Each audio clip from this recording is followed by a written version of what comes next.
Morning cafe. நிறைய கேர்ள்ஸ்க்கு வந்து nail polish போடுறதுங்கிறது ரொம்ப ரொம்ப பிடிச்ச ஒரு விஷயம்.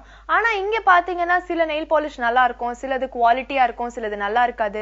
சில நெயில் பாலிஷ் நம்மளோட ஸ்கின்னுக்கு வந்து ஒத்துக்காது. இந்த மாதிரி நிறைய காம்ப்ளிகேஷன்ஸ்லாம் இருக்கு. ஆனா நியூயார்க்ல பாத்தீங்கன்னா இப்போ ஒரு காஸ்மெட்டிக் ஷாப்ல நெயில் பாலிஷை நம்மளே ப்ரிப்பேர் பண்ணிக்கலாமா?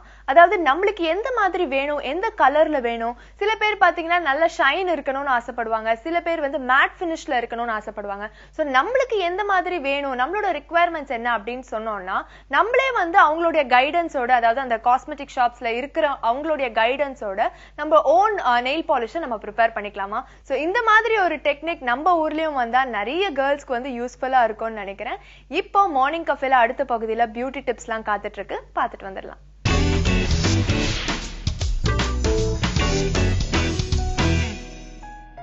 Hi viewers, இன்னைக்கு நம்ம பார்க்க போகிறது anti-dandruff treatment. Again, it's a home remedy. What we are going to do, உங்கள் வீட்டில் கிடைக்கிற கோகோனட் ஆயில் இல்லை ஆல்மண்ட் ஆயில் இல்லை ஆலிவ் ஆயில் ஏதாவது ஒரு ஆயில் நீங்கள் எடுத்துக்கலாம். அப்படி எதுவுமே இல்லைனா வெஜிடபிள் ஆயில், பாம் ஆயில் அந்த மாதிரி ஆயில் இருந்தால் கூட you can use for this particular treatment. Take that oil and then flaky oil அப்படின்னு உங்களுக்கு எல்லா அரோமா ஆயில் ஸ்டோர்ஸ்லேயும் இது கிடைக்கும். உங்களுக்கு flaky oil, it's a blend of 2-3 essential oil. இதை என்ன பண்ணும் அப்படின்னு பார்த்தீங்கன்னா உங்களோட டாண்ட்ரஃபை குறைக்கிறதுக்கு ஹெல்ப் பண்ணும். At the same time hair க்ரோத்தையும் இது ஸ்டிமுலேட் பண்ணும். இதில் வந்து ஆல்மோஸ்ட் ஒரு 10 ml ஆஃப் ஆயில் நான் எடுத்திருக்கேன். அதில் ஒரு 3 drops தான் நான் இதை பிளெண்ட் பண்ணுறேன். Since it's a very very strong oil, I am using only 3 drops. nicely mix it. And நீங்கள் இதை எப்போ யூஸ் பண்ணாலும் இந்த ஃப்ளேவர் உங்களுக்கு பிடிக்குதா, இந்த ஃப்ளேவர் உங்களுக்கு ஒத்துக்குதான்றத சின்னதாக உங்களோட பல்ஸ் பாயிண்ட்லேயும் பிஹைண்ட் த இயர்ஸ் போட்டு ட்ரை பண்ணுங்கள் before you try the flavour. ஏன்னா சில பேர் சைனசைட்டிஸ் இருப்பாங்க, ஸ்னீசிங் ப்ராப்ளம் இருக்கும் அவங்களுக்கு. அது டிஃப்ரெண்ட்டான அரோமாக்கு they will become very sensitive and they start sneezing.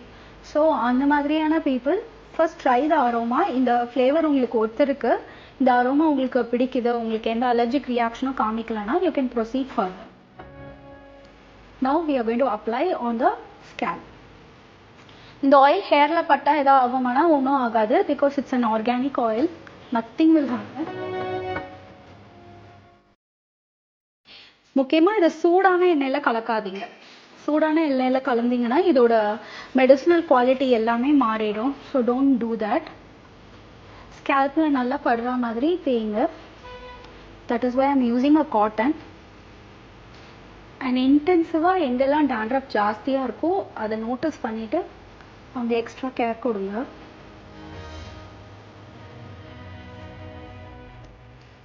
nicely emulsify it.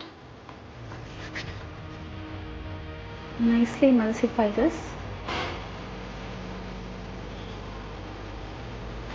And then comb it.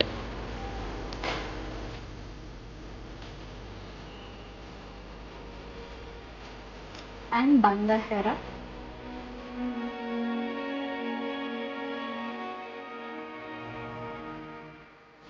You can always try using this particular remedy at home. இது overnight நீங்கள் ஹேரில் சோக் பண்ணிவிட்டு நெக்ஸ்ட் டே மார்னிங் நீங்கள் hair wash எடுக்கும்போது you get amazing result on this.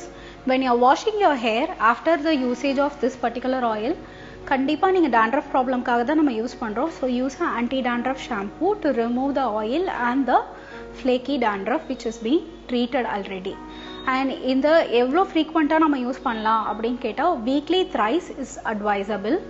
And people who have habit of washing the hair every day நைட்டில் இதை apply பண்ணிவிடுங்க, மார்னிங்கில் இதை வாஷ் பண்ணுங்கள். Keep this as a regular regime and you can find a very good healthy hair growth and scalp.